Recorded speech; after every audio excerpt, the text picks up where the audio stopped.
Since first grade, I carried that role of being the underdog, being the bullied kid through every stage in my life. And I the reason why I wanted to finally do this book, healing a lot of my childhood trauma, also childhood dreams. It was time to finally step into who I always wanted to be or who I always knew I was. What I also realized, even by doing this book, was that I carried that identity with me. I made that my identity. It was like me getting in tune with that childhood version of myself and asking her, what do you want to say? You finally have a voice. Wow.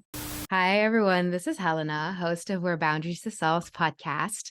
And I am joined today by none other than the amazing Alexandrina. Alexandrina is a director, actress, and a writer. She wears many different creative hats. Last year, for example, she released her first very full-length documentary called One Life to Blossom, which won a special award called the Telly Award for Best Online Directing. Drina, thanks so much for being here. Thank you so much for having me. I'm so excited. You just published your first children's book, The Pranky Monkey. Congratulations. So I'm really excited just to see where it goes. I've been getting really good feedback. where would you like it to go? I don't want to jinx myself. This is a jinx-free podcast. Let's just say I want it to get to a big retailer. That would be amazing. Yeah, I really think it could happen within the next year. Put it out there. I definitely want it to become a series. A big reason why I wanted to finally do this book, it was really for me healing a lot of my childhood traumas, but also childhood dreams. Feeling like it was time to finally step into who I always wanted to be or who I always knew I was, ever since I was a child. I mean, it took a long time to get there, but I had this moment this year where I just really thought, if not now, when? It's kind of that saying when people are like, when you get sick and tired of being sick and tired, like, if I don't go after what I want to do, if I don't finally do it, when is that ever going to happen? She's like, okay, let's cut the BS. Yeah. Let's stop being dramatic about all the things. Absolutely. I mean, that's what the dialogue is for me. It's just suddenly it's like this place of no more anxiety, no more this, no more that. I'm just like, okay, let's just do it. Like, I don't know what's the worst thing that could actually happen. And it's as simple as that. But the journey to there is such a long journey. And it's so many ups and downs and sleepless nights and self-doubt and all the things. Transformation can happen in a second. It really can. It really can. I actually had a little bit of a moment where after doing the book, I felt like, I don't want to say disappointed in myself, but I was aware of how long I stopped myself from doing it when I could have done it a long time ago. I wanted to do this for 10 years.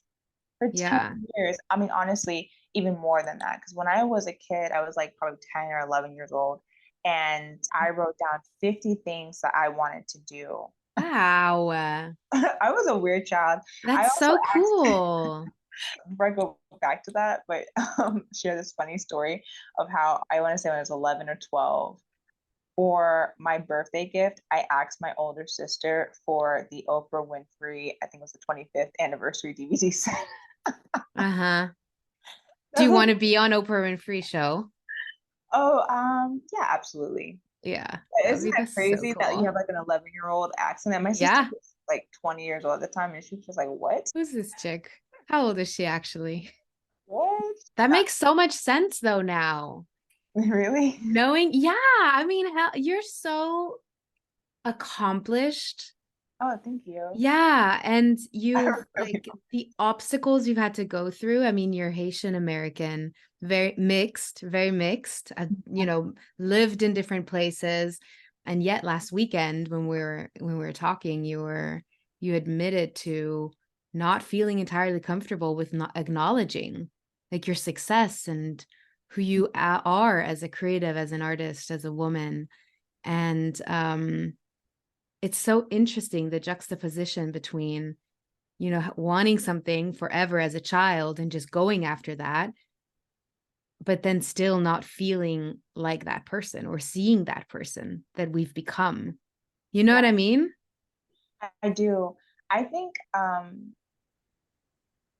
mean I have this issue. I've always had this issue. It's hard for me to know what that pinnacle of success is. I don't really know, you know? It's like some people could be like, oh, it's when I graduate college, or oh, it's when I get this award, or it's when I do this. But because there's so many things I've always wanted to achieve and to do, it's like, okay, I did this. Now I have to do this. Oh my God. And I'm also a Capricorn. So I don't know. That could be another reason. Because I always hear they always say with like Capricorns, it's always having to have a mountain to climb on. You always Mm-hmm. have to have something to achieve. And Mm-hmm. honestly, I'm seeing that a lot of myself because I don't know how to just sit and just Yeah. Be. revel and be in that success. Because to me, it's like, oh well, that's just it's not enough. I have to do more. I have Yeah. to get to this. I have to get to that. And that's not always a good place or mindset to be in. And I recognize that. So Facts. for me, I'm starting to say things like I'm proud of myself, even if it is something silly like pat yourself in the back. Yeah. Pat yourself in the back. Like take a moment to acknowledge the mountain you just climbed. Yes. And how long it took, but also sometimes not how long it took, but just that you did it, Mm-hmm. that I did it. I always say, I'm of immigrant parents who are of immigrant parents who are immigrants, like my family. I did one of those DNA Oh, that's so tests for cool. finding out that like I even had nomadic African heritage. I was like, oh, well, that makes sense because like my mom, like how my mom is, like she's the type of person, like when she's ready to up and leave, she can just up and leave and move somewhere. Yeah. I actually have a lot of that same quality as well. But I feel like it's more not just like up and leaving and like moving or something, but for me it's more of like, oh, up and leaving, um or doing something else. Like I on think to the next. on Yeah. the next, I think it actually, now I'm starting to realize it might just be a DNA thing too as well. I mean, hey, things are handed on along DNA strands. Like we know that now, right? Like trauma. Trauma. And, I mean, hello, our entire beings, like this nose, it didn't come from nowhere. It came from all Mhm. of the lineages, all of our Yeah, ancestors. I come from very hard workers, Hmm. very, very hard workers. So then on Yeah. top of that, on top of the zodiac sign, on top of everything else, is just who I am. But I Yeah. am working on it. I am definitely working on celebrating my wins. What is the definition of success to you? Success can be anything. Like I have street parking. If I am able to get an amazing parking spot, I'm like, ooh, that's a success. You Mm-hmm. know what I mean? Mm-hmm. Mm-hmm. But then also success can be really big, like getting the documentary done, Mm-hmm. which a lot of people I don't think believe that I would get that done, even though I should, Oh, interesting. but it was just even myself at times, to be honest, where it's like even to the editing stage. Oh, Mm-hmm. when you're going to the editing stage and you're seeing everything together and you're like that first edit, you're like, this is garbage. This is awful. Yeah. Like this is Yeah. I can't or this is not gonna happen. It's hard. How'd you keep yourself going? That's a great question. I want to say it's because I'm resilient and I am, but it's not just that. I'm resilient, but I also think I have this thing inside of me or my mind where I know this is kind of crazy. This could be the reason why I do things. Even if it's bad, at least I did it. So even when it's like that feeling of like, oh my God, this is so bad and I can't put it out there, there's also that voice that's like, well, just put it out there Really? to see what I happens. struggle so much with that. I swear to God, I struggle so much with that. I think it's my Sagittarius moon. or my Aries Oh, rising too. I don't know. It's something about a fire. I don't think it's the Capricorn, because the Capricorn, that earth sign, is really about it has to be perfect. It has, but then I also have this other side in me where it's just like, no, just put it out. just get it out there. If you don't like it, if it doesn't get good reviews, if people hate it, just do something else. At least you have it. You can take, check out of your bucket list. Damn, I need to adopt some of that because for me, it's the opposite. I stifle myself in the creative process even before starting. Like, oh my God, but then this, and this, and I don't know how to do this, and this. And I Mhm. get so caught up in my entire life. And so that's why I'm like so inspired by you, because my entire life has been about liberating myself so that I could allow myself to even be creative and express myself in a creative way. And I look at you and I'm like, wow, you're expressing yourself in so many different ways. I know it sounds kind of cliche, or you'll hear people say it like, just do it, or who cares? Just do it, just do it. But it has to come from you. There really has to be a part of your mind. I might be a little crazy because then there has to be this part of your mind that says, this might be absolute crap. But hey, even if it's bad, that could be a little bit exciting. Just put it Mm-hmm. out there. Just put it out there, Mm-hmm. And is it like exciting because it excites you, or do you think, oh, let's see if others, you just kind of like you have trust in people who No, it's definitely not trusting people. It's definitely not that. why would you like hard no? No, it's not that. It's definitely not that. Uh-huh. Me. It's me. I think it's for me to feel fulfilled in something. I also think, I went to film school, Mm-hmm. and when I was in film school, there was a lot of critiquing. I never really got a lot of support, as far as, especially with my classmates when I was in film school. Everything I did, there was always something bad about it. There was always really a lot of critique of like, this is weird, this is propaganda, this doesn't make sense. It was awful.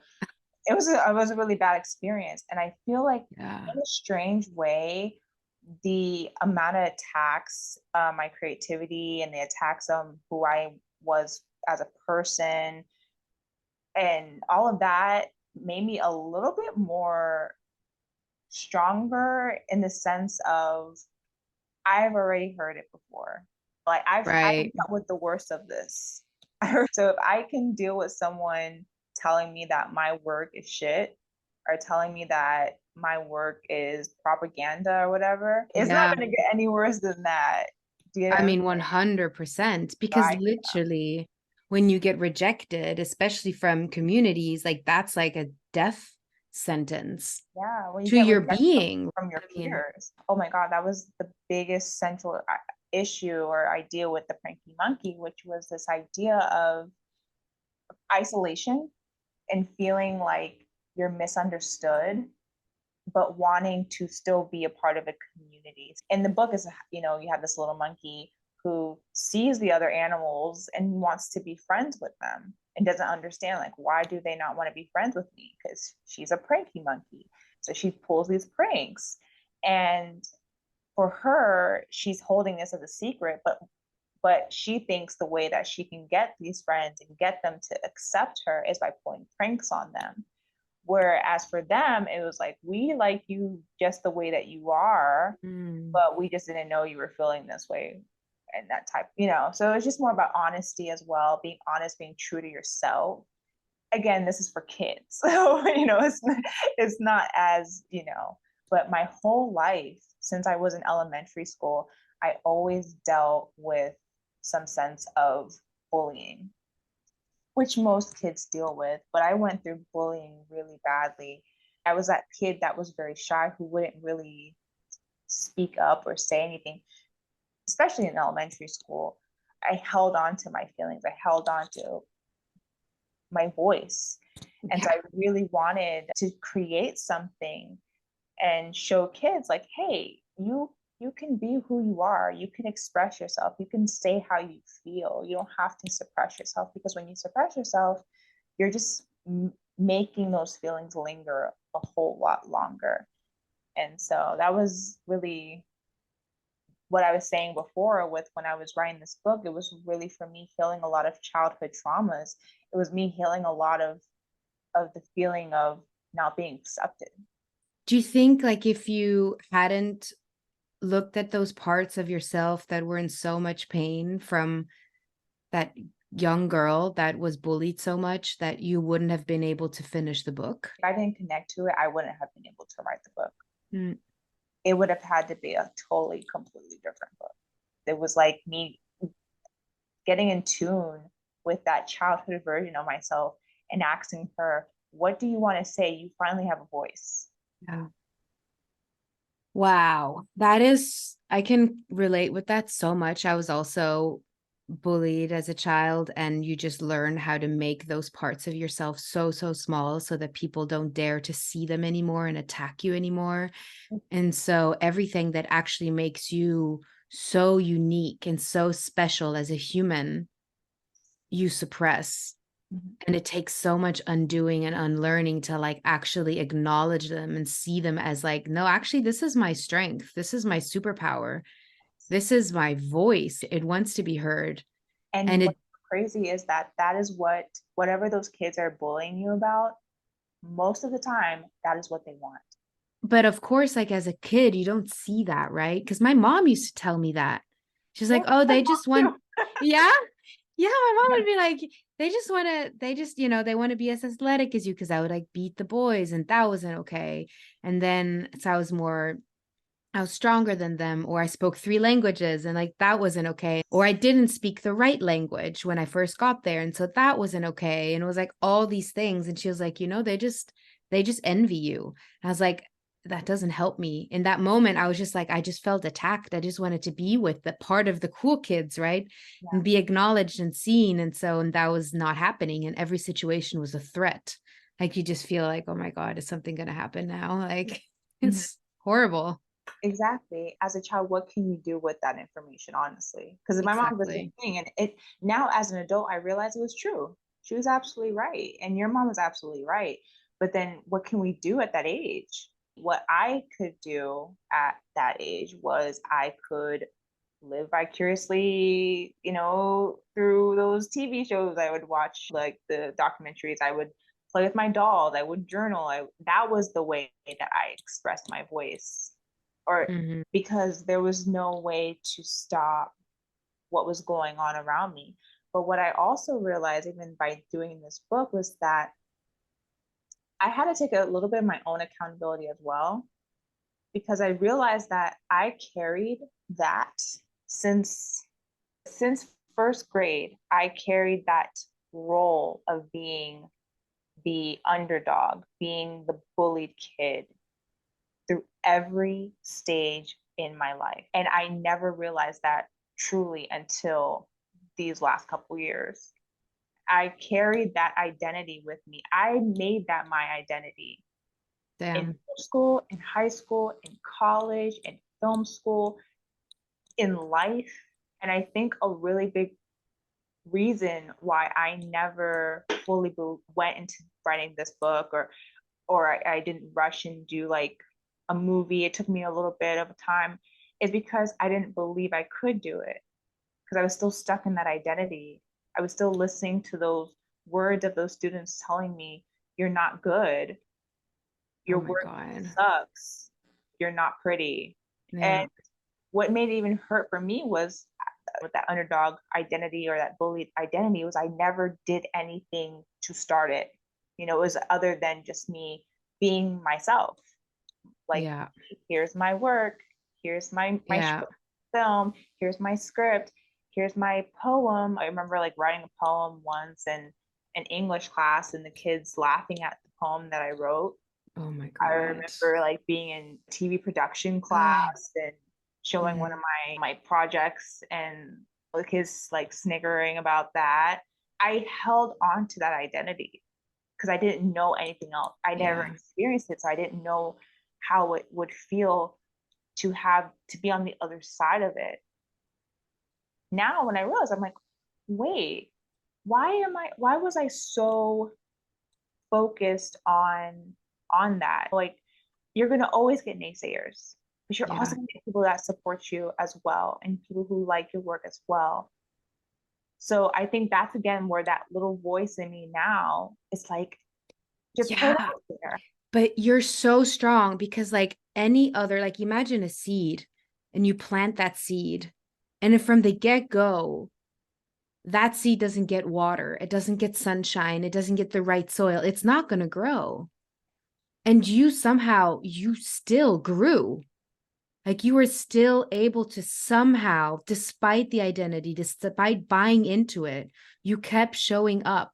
You would push against it, you would resist it and believed in yourself. What was it that just kept you showing up despite everything and everyone telling you that you shouldn't be? I have to be like really honest. I think it's my mom. My mom's always been that person to say, keep going. You know, I'm not gonna cry.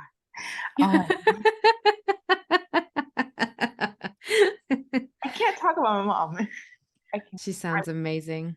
Yeah, I'm like, have you ever seen those Naomi Campbell interviews? Wait, Where she no. talks about her mom and she's just like boo cry. Like she it's like a known thing that Naomi Campbell Oh, complains really? about her Okay, I'll mom. have to check it out. I've never seen it. I'm like Naomi Campbell. I can't talk about my mom. I'm gonna start crying. I'm gonna start bawling. You're gonna make her so I happy. got blessed with my mother. I did.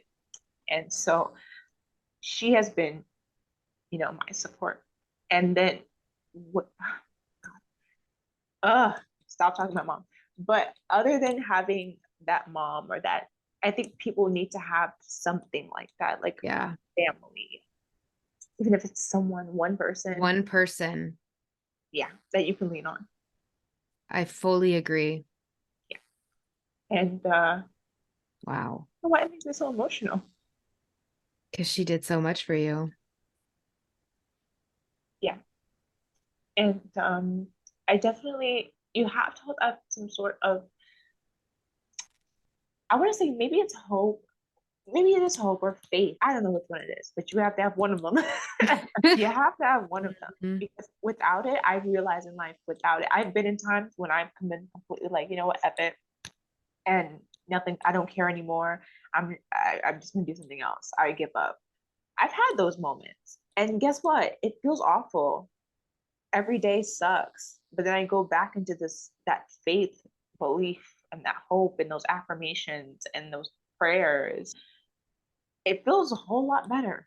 So I don't know what's out there. Hmm. I don't know, but I do know it feels way better having a hope in something than having hope in nothing are in the background that really, really pushed me when I have been completely low and down. Like I could tell you stories of just feeling like my world was collapsing.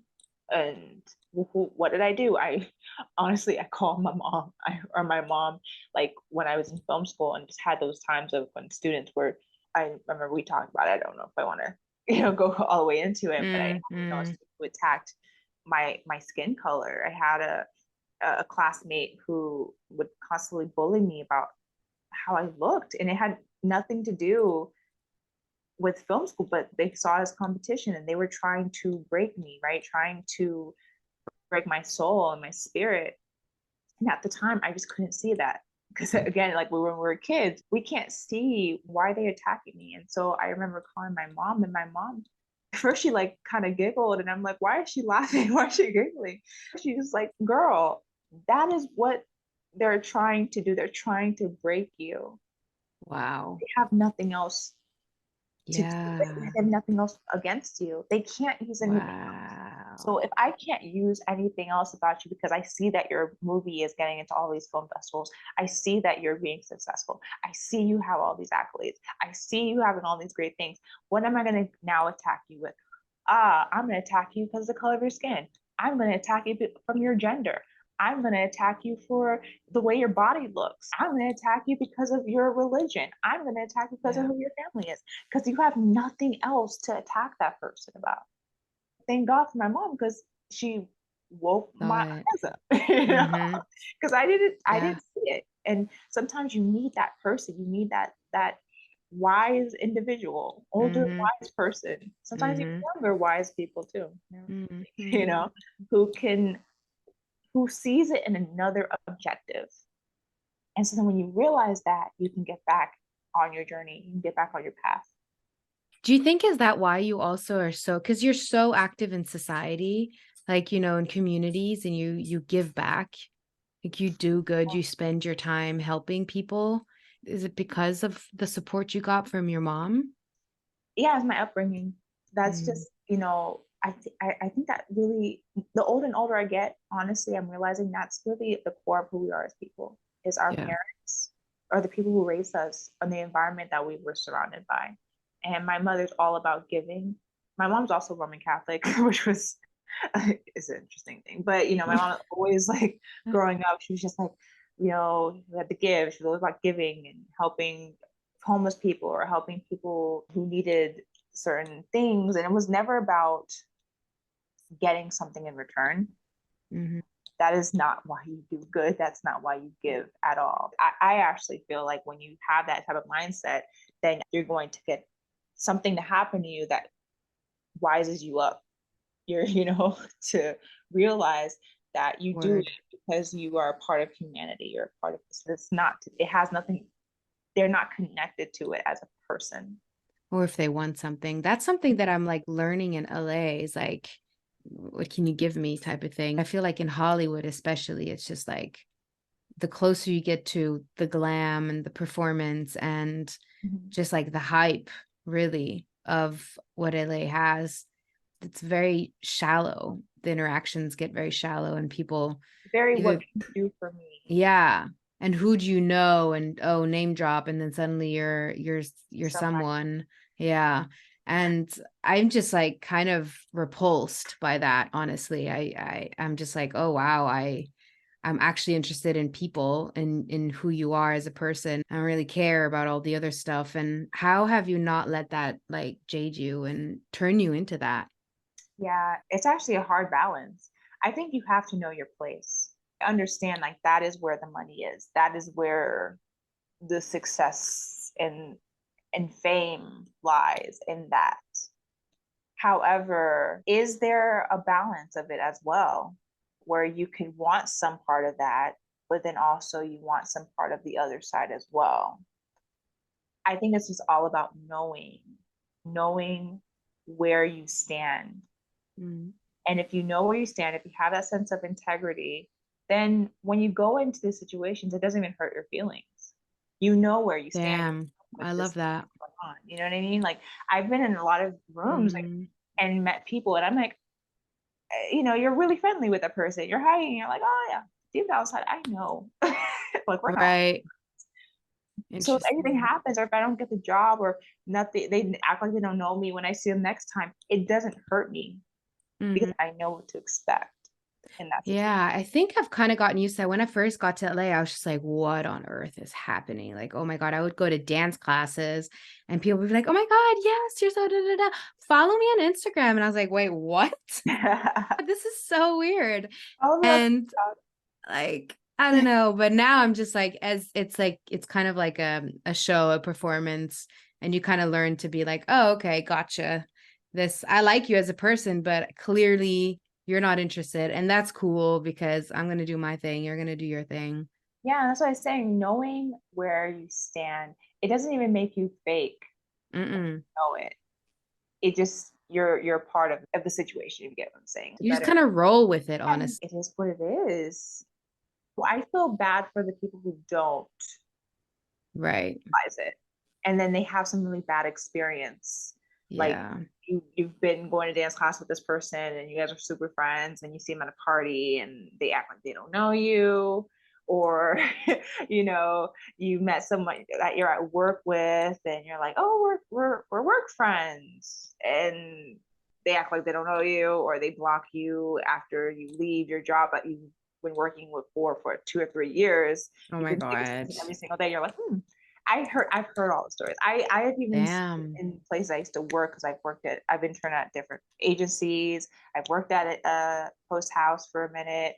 I know how sneaky and snarky and backstabby that Hollywood could get. And Damn. I'm at the position now where it doesn't even faze me. And I know I haven't even experienced the worst of it. And honestly, like I hate to say it, it's not even just Hollywood. It could still happen in regular industries as well, you know? Oh, It just happens 100%. way more. It's like all of Hollywood. There's pros and cons. The work is amazing. Like the storytelling of Hollywood is amazing. Unfortunately, because it is so performance oriented, like it's going to attract whatever, all the things. That's Mhm. just what it is. You're going to get a whole lot of performers, figuratively and non-figuratively. To be very honest, like, since I've been out here, like I've felt myself be more bold and be more outspoken. And it's because you learn how to perform certain things and how to allow yourself to be more self-expressed, which is partially performance as well related, if like being comfortable with that. It's also nice because you can play around and you can be creative and you can experiment and you feel yourself getting more comfortable with different people and you understand that not every person has to be your best friend, and there's something relaxing about that as well. If there's ever a place that you need to go to gain the confidence in being an adult, confidence in standing up for yourself and being strong, I do think LA is that place. New York is another great example, but there is something Mhm. about LA though where things happen so quickly and people are so flaky. Um, they will flip on you in 2 seconds. You have to be quick. Because There, the world moves so fast and something's hot the next day and then you're already uh, history. it's crazy. It's absolutely insane. Like the experiences also that you will experience here are very particular to LA that you might not even experience in places in New York because you might not have like a vehicle or you might not have to deal with hit and runs all the time. Like I had never experienced that before. Yeah. How are you gonna deal with this? How are you gonna deal with someone stealing something from you?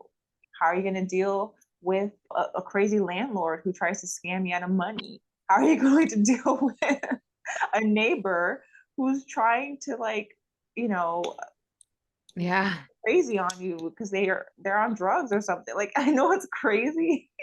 I'm trying to discern whether it's just LA or the rest of the country because I came, from Switzerland, Zurich. Everything was so protected and so safe. I come here, I'm like, what is going on? No safety. No safety. And then on top of that, you have the LAPD. You're like, they're not gonna help you. You have They're to just have here that to strength. trying to You cash a have to check. protect yourself. Yeah, you have to protect yourself. So again, Hmm. it's that feel that there's something about this city. It toughens you up, but it also helps you know how to do like those performances, how to maneuver certain situations. And 100%. And I love how I feel much more like at home and I kind of understand how things go. And now I feel like only now, like I've been here for over 18 months now, but I feel like only now is my life actually getting started here, where I'm actually kind of understanding what it means for me to be here and who I am here. It's kind of interesting. yeah, I've been here almost 7 years now. I have such a push and pull with LA. It's weird. I Yeah. like being here, and this is where the industry is that I went to school and I've always wanted to be a part of. But then there's also that feeling of like, is there somewhere better? Because it is crazy. It is very crazy. And finding those relationships is very hard. I will say I'm very lucky because the friendships I've had, like they've stuck really hard. I at least have someone I know that is friendly with me. I can call a friend. But as far as like community, I haven't experienced that yet in LA. I think that's a lot of people's experiences, honestly, because everyone comes here with like a goal in mind. Mhm. And everyone's so focused on achieving that thing. So there's like very few spaces far in between that allow for that actual nurturing of, communities, because there's always something that's happening, as we're saying, like LA, it is the West Coast and, people seem to be more laid back, but LA is very like, it moves fast in the Yeah. industry. That just leaves little time for actual just like hanging out, like also because the distances are so huge, so then suddenly seeing someone becomes like a commitment of half a day, like It's who crazy. has that time? And then you have traffic. Oh And my god, yeah.